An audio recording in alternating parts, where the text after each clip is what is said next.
안녕하십니까. 경제적 자유아빠 달봉이 아빠입니다. 자, 여러분, 어제 증시, 미국의 증시죠. 미국 증시가 어느 정도 혼조세를 보이면서 그 양상이 반대 방향으로 이루어졌죠. 그제는 주가가 전반적으로 미국 증시가 상승을 많이 했지만, 물론 그 코로나 백신의 호재로 인해서 많이 상승을 했었습니다. 하지만 또 간밤 어제죠. 어제는 미국 증시가 다시 한번 또 약세를 보였는데, 물론 미국의 증시가 대한민국 코스피 시장에 미치는 영향은 지대합니다.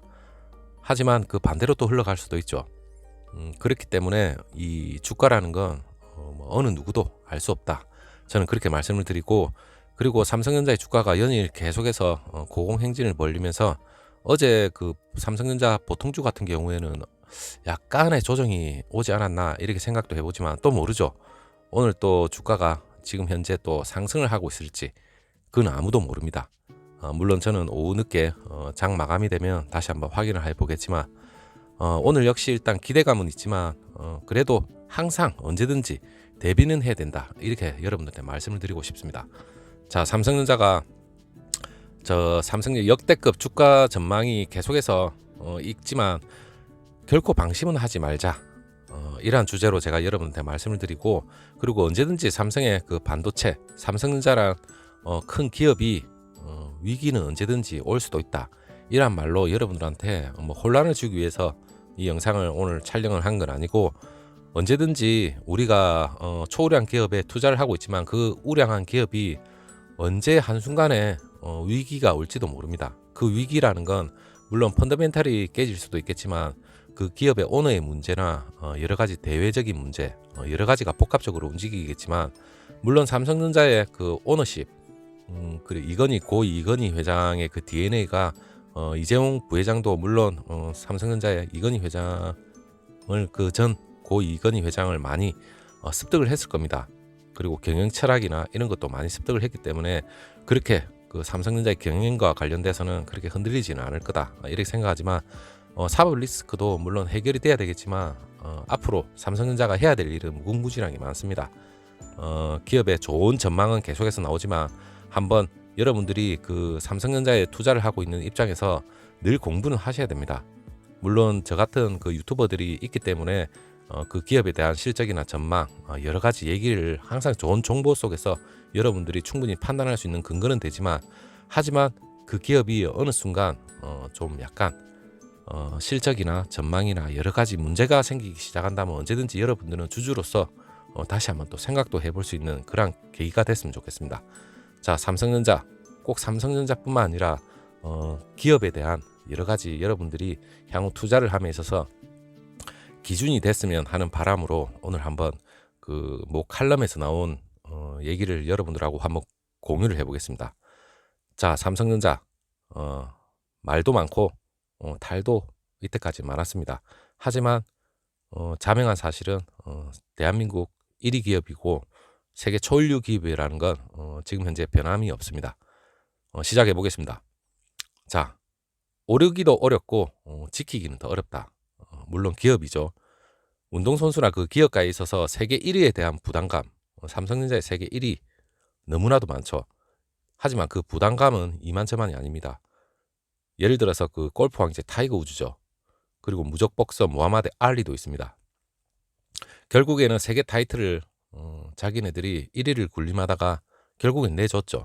물론 운동선수가 기력이 다하고 나이가 들음에 따라서 물론 그 1위 자리를 내줄 수밖에 없습니다. 하지만 기업은 또 다르게 또 판단할 수도 있겠지만, 이 기업도 마찬가지로 노키아 같은 경우, 여러분 노키아는 상당히 유명했습니다. 무려 14년간 휴대폰 점유율 세계 1위를 했지만 2000 휴대폰 스마트폰이 나오기 시작할 무렵이었죠.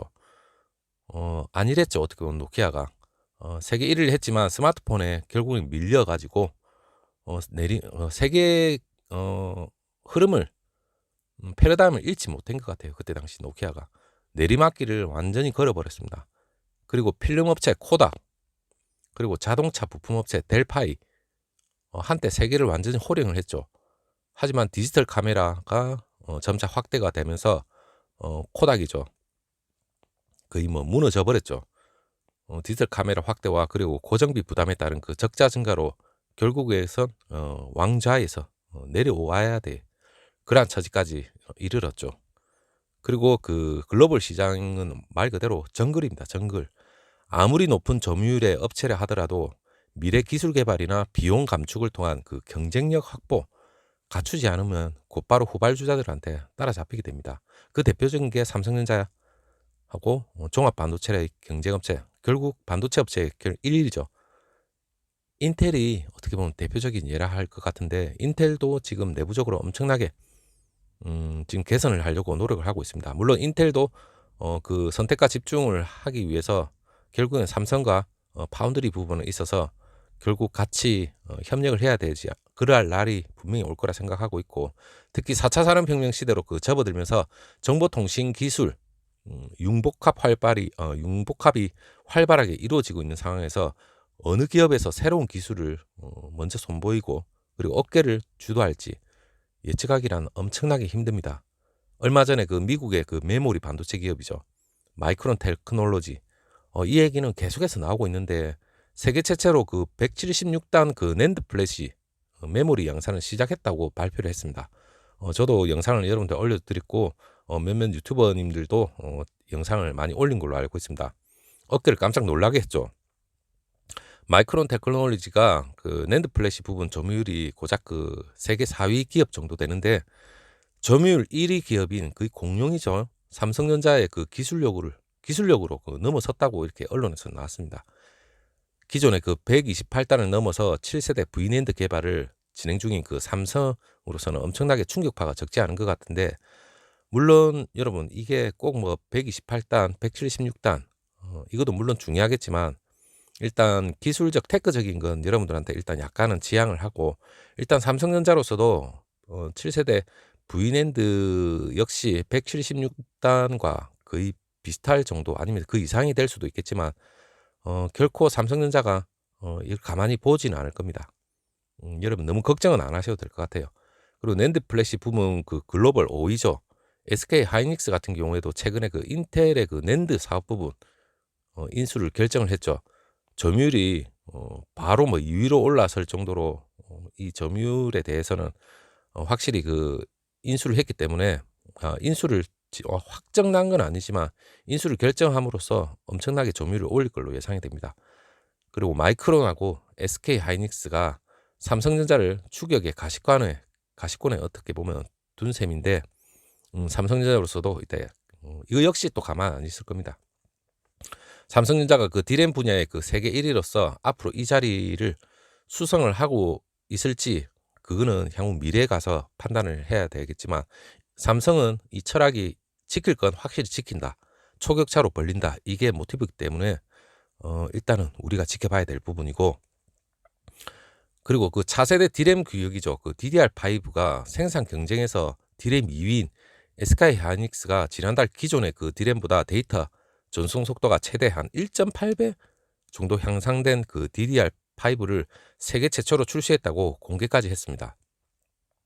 삼성이 아직까지 그 주요 반도체하고 휴대폰 점유율 등에서는 세계 1위를 지켜내고는 있지만, 수년 이후에도 계속 1등을 할지 이거 역시 우린 보장할 수도 없습니다. 그렇기 때문에 기업을 계속해서 모니터링을 해야 되죠. 물론 삼성도 그 R&D 연구에서 쉼표 없는 행진은 계속하고 있습니다. 삼성 최근 그 2년간 미래 4대 성장 사업에 한 180조, 반도체 비전 2030에 한 133조, 그리고 퀀텀닷컴이죠. 이 디스플레이에 한 13조 정도, 총 한 300조 넘는 대규모 투자 계획을 발표를 했죠. 이 300조는 여러분 우리가 상상하지 못할 그런 규모입니다. 그리고 하지만 그 해외 그 대형 M&A죠. 이 M&A가 다소 기대에 미치지 못한다는 분석이 많이 나오는데, 지금도 계속해서 그런 얘기가 나옵니다. 2016년도에 그 국내 기업의 가장 큰 M&A가 전장기업 하만을 삼성전자가 9조 3천억에 인수를 했지만, 삼성전자 이재용 부회장이 그 국정농단 사건에 그 연루된 그 사법 리스크죠. 그 이후에 그 2017년 2월 이후 삼성의 그 M&A 시계 자체가 완전히 멈춰버렸습니다.